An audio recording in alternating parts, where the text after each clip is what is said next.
और जम्मू कश्मीर के लिए आज का दिन बेहद खास है। आज ही के दिन 26 अक्टूबर 1947 को जम्मू कश्मीर का भारत में विलय हुआ था। इसीलिए आज के दिन को एक्सेशन डे के नाम से जाना जाता है। दरअसल 15 अगस्त 1947 को देश को अंग्रेजों से आजादी मिलने के बाद जम्मू कश्मीर स्वतंत्र रहना चाहता था, लेकिन पाकिस्तान ने उस पर हमला कर दिया। कबायलियों के साथ मिलकर किए गए इस हमले में पाकिस्तानी सेना ने भीषण नरसंहार किया, जिसके बाद जम्मू कश्मीर के महाराजा हरि सिंह ने भारत से मदद मांगी और जम्मू कश्मीर के भारत में विलय की संधि पर हस्ताक्षर किए। जम्मू कश्मीर भारत का अभिन्न अंग उस वक्त बन गया। हम आपको आज कुछ ऐसे लोगों की जुबानी सुनाने जा रहे हैं जम्मू कश्मीर की ये विलय गाथा।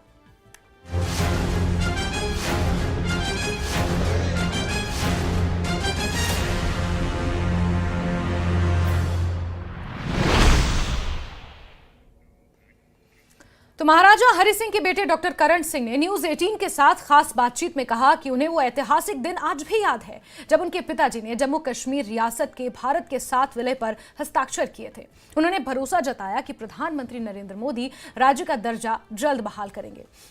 डॉक्टर करण सिंह ने कहा कि पाकिस्तान के हमले के बाद मामला संयुक्त राष्ट्र तक पहुंचा और आज भी बातचीत तक संभव नहीं जब तक आतंकवाद जारी है। आज ही के दिन जम्मू कश्मीर रियासत का भारत के साथ विलय हुआ था। ज्यादा बातचीत के लिए हमारे साथ हैं महाराज डॉक्टर करण सिंह साहब। महाराज, आज का दिन काफी महत्वपूर्ण और भारतवासियों के लिए, सारे कश्मीर के लिए, सबके लिए खुशी का दिन।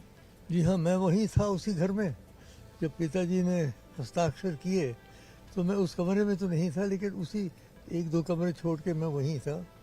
तो मैंने तो सारा इतिहास देखा हुआ उस वक्त से, मैंने केवल सुना नहीं है, मैंने तो जिया है। वास्तव में बड़ा महत्वपूर्ण दिन था, इसमें कोई शक नहीं।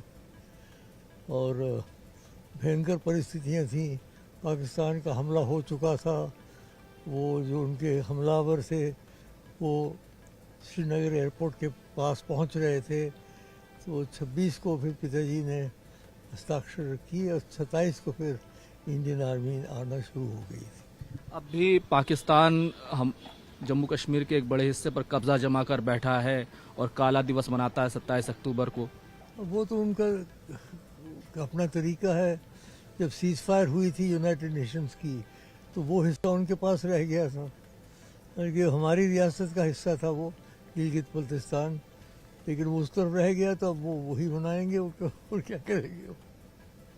लेकिन हर दिन बड़ा महत्वपूर्ण। इस लंबे इतिहास में, लंबे दौर में, जब से भारत का हिस्सा जम्मू कश्मीर रियासत बन गई थी, यूनियन टेरिटरी, और अब बात हो रही है कि रियासत का दर्जा बहाल किया जाए, लेकिन काफ़ी आतंकवादी हमले भी ये भी देखने में आ रहे हैं। जी हाँ, दोनों बातें चल रही हैं। एक तो रियासत का दर्जा तो शीघ्र मिलना चाहिए, क्योंकि हम तो मुकुट थे भारतवर्ष के। कहते थे आप मुकुट हैं, आप जम्मू कश्मीर। अब वो मुकुट लेके अब हम हरियाणा और हिमाचल से भी नीचे हो गए, यूनियन टेरिटरी हो गए। तो मुकुट अगर है तो हमें फिर से वहाँ कम से कम बहाल किया जाए। हम ही ने रियासत बनाई, हमारे पूर्वजों ने बनाई, हमने आपको लिख के दी। अब हमें भीख मांगनी पड़ रही है कि हमें वापस दो। अजीब तमाशा है। वो तो उनको बड़े प्रसन्न होके, और नरेंद्र जी मोदी जी ने कहा है कि देंगे, मुझे पूरा विश्वास है उन पर। जल्द से जल्द मिल जाएगा, आपको विश्वास है? मुझे आशा है मिल जाएगा, वो तो विश्वास है। जल्द से जल्द मिलेगा, वो आशा है। कैमरामैन हरीश के साथ खुर्रम शहजाद, न्यूज़ 18 दिल्ली। तो वहीं ब्रिगेडियर राजेंद्र सिंह के पोते दीप चंद्र ठाकुर ने कहा कि पूरा देश ब्रिगेडियर राजेंद्र सिंह पर गर्व करता है, जिन्हें कश्मीर के रक्षक के रूप में भी जाना जाता है, और उन्होंने आखिरी दम तक दुश्मन से लड़ाई लड़ी, जो बहादुरी और साहस का उदाहरण है। न्यूज 18 से बात करते हुए ब्रिगेडियर रिटायर्ड दीप चंद्र ठाकुर ने कहा कि पीओके जम्मू कश्मीर का अभिन्न अंग है, जिसका भारत संघ में विलय हो गया, इसलिए इसे पाकिस्तान से वापस ले लिया जाना चाहिए। इसके अलावा आज जम्मू में ब्रिगेडियर राजेंद्र सिंह को श्रद्धांजलि देने के लिए भारतीय सेना की 26वीं डिवीजन द्वारा एक समारोह आयोजित किया गया। इस अवसर पर 26वीं डिवीजन के जीओसी, पूर्व सैनिकों के अलावा समाज के विभिन्न वर्गों की बड़ी संख्या में गणमान्य व्यक्ति मौजूद रहे।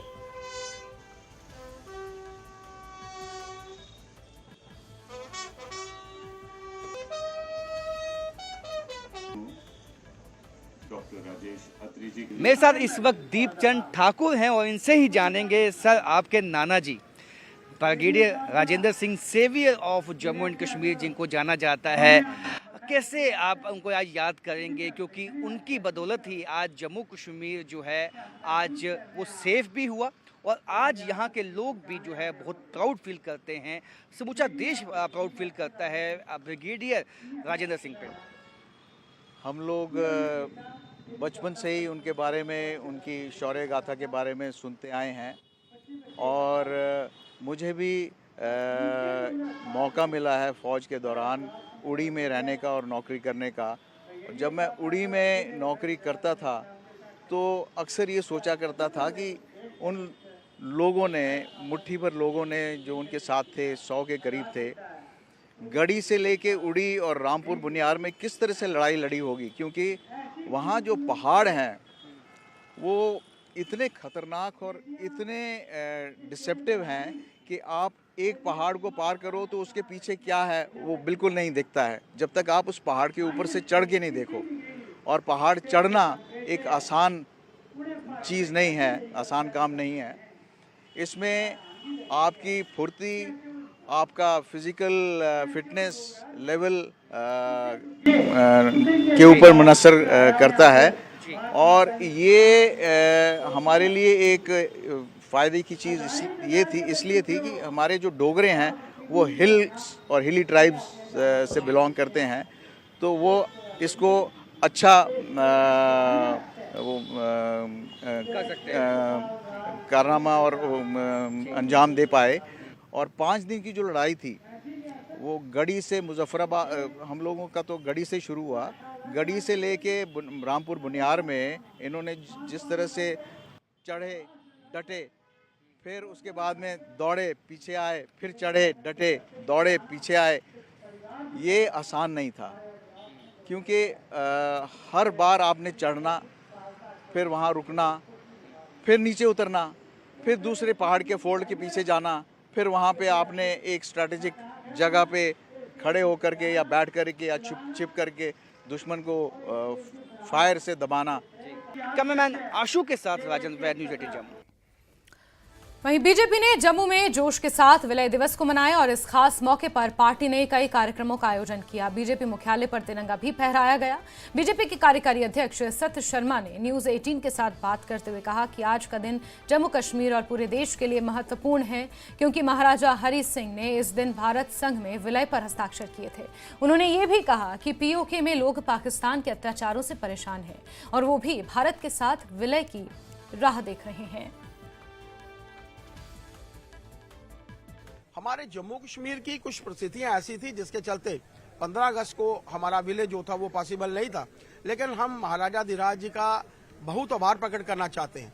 आज जिस तरीके का वातावरण उनके माध्यम से जम्मू कश्मीर को देखने को मिला है, हम सब भारत का जो है वो हिस्सा बने हैं और हम सब जानते हैं कि उस समय की परिस्थितियां, केंद्र में बैठी हुई सरकार और उसके बाद यहाँ पर शेख मोहम्मद अब्दुल्ला, जिनके माध्यम से 370 भी 1949 में हमारे ऊपर जो था वो थोपा गया।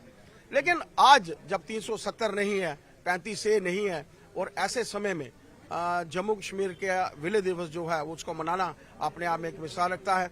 हम महाराजा धीराज हरि सिंह जी के चरणों में आज हमने यहाँ पर भारतीय जनता पार्टी के कार्यालय के में नमन भी किया है और भारत माता का झंडा भी जो है हमने यहाँ पर फहराया है। विलय दिवस जो विलय हुआ था, जो महाराजा हरि सिंह ने किया था, वो समूचे जम्मू कश्मीर के साथ किया था। जो पीओके इस वक्त पाक ऑक्युपाइड कश्मीर है वो भी अभिन्न अंग है हिंदुस्तान का। तो आपको लगता है कि असली जो एक जश्न है वो तब मनाया जाएगा जब पीओके भी हम हासिल कर लेंगे?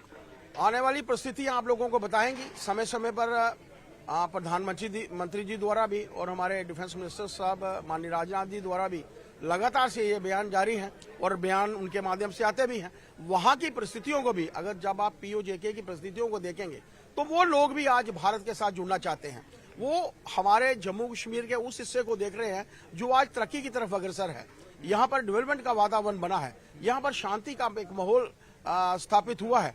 ऐसे समय में पीओजेके का वो हिस्सा भी चाहता है कि हम लोग भी भारत के साथ जुड़ें और ये वातावरण जो है जल्दी आएगा।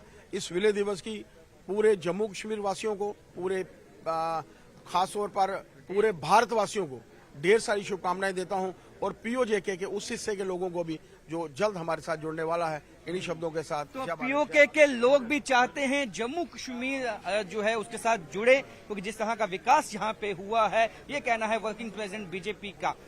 कैमरामैन चांद के साथ राजन वैद, न्यूज़ 18 जम्मू। और विलय दिवस के अवसर पर भारतीय सेना ने ब्रिगेडियर राजेंद्र सिंह को श्रद्धांजलि दी, जिन्होंने कश्मीर के उरी में दुश्मन को रोककर जम्मू कश्मीर के भारत में विलय को सुनिश्चित किया।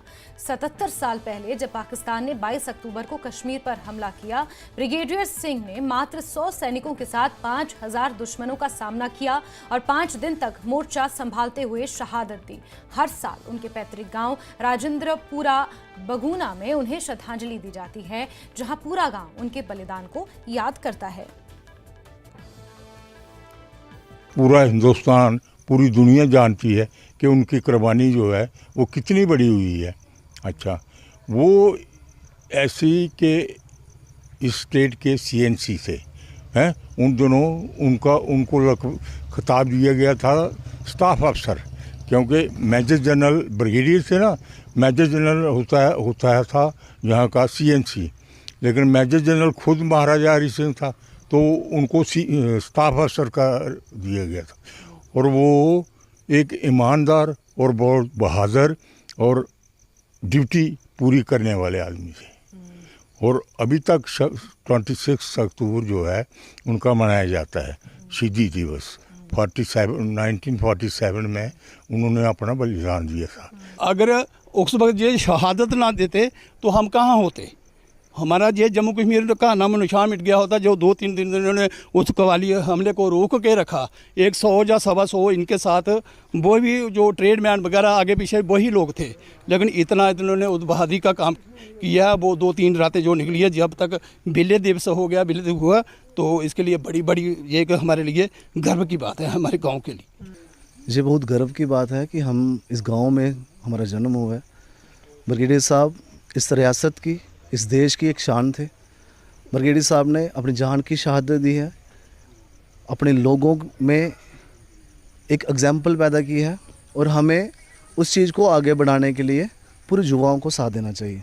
जो ब्रिगेडियर साहब ने किया है, जो अपनी शहादत दी है, वो मुझे नहीं लगता वर्ल्ड में कोई ऐसा सिपाही होगा जहाँ ऐसा योद्धा होगा, क्योंकि जिनको सेवियर ऑफ कश्मीर नहीं, सेवियर ऑफ इंडिया कहा जाना चाहिए था। और इसी के साथ बुलेटिन में फिलहाल के लिए बस इतना ही, लेकिन खबरों का सिलसिला जारी रहेगा। आप हमारे साथ बने रहिए। नमस्कार।